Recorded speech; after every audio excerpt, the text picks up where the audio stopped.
Simpsons are going to ride a time capsule to find a flying couch. After a flash of light, they transformed into avatars. The family ran through a fantastical forest. They climbed up a cliff along a thick tree trunk. There were many wild flying couches here. Homer jumped off the cliff to grab a couch but failed. Bart decided to tame a couch himself. He landed on a couch and connected his hair to it. Bart rode the couch to pick up his family. They returned to their spot in front of the TV. Today, the radio reported that Springfield would have a highly contagious cat virus. The virus could be on every cat. Upon hearing this, Homer immediately stuffed the cat into a bag. He also wanted to burn everything in the house related to cats, but Marge stopped Homer. Because the hospital had developed a vaccine to prevent the cat virus.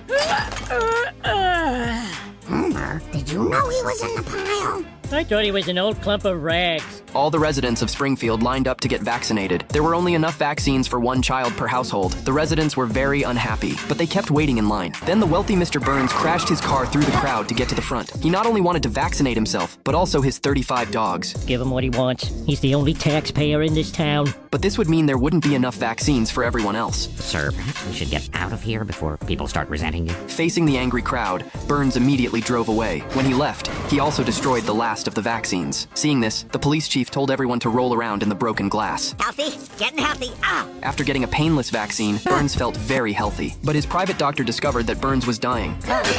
Dying? Burns had at most 5 to 6 weeks to live. He decided to hold a ball to tell his employees the news. Burns announced the bad news of his impending death on stage, but everyone was overjoyed after hearing it. Burns realized he had no friends. You have me, sir. I pay you, Smithers. No kind of love can come from one man paying another. Well, but there's... Burns sadly went to jump off a cliff to kill himself, but he was caught by an airplane.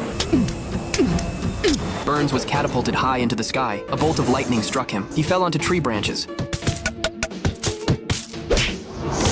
Burns eventually landed in a forest. Bart was playing in the forest and saw Burns. He was about to poke Burns awake with a stick used for poking poop, but Burns suddenly stood up. Friend?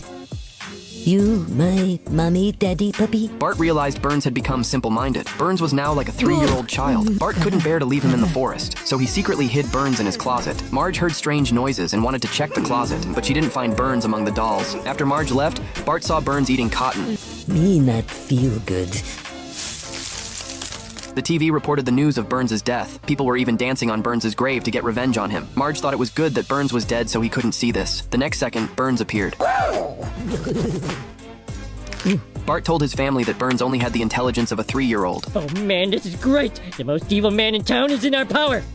Homer wanted to make Burns his slave. Marge believed that although Burns was bad before, they shouldn't bully him while he was helpless. Marge, it's the golden rule. Treat others the way they mess with you. Marge thought they should take Burns to the town meeting and let everyone decide. All those in favor of treating Mr. Burns the way he messed with us, say aye. Aye!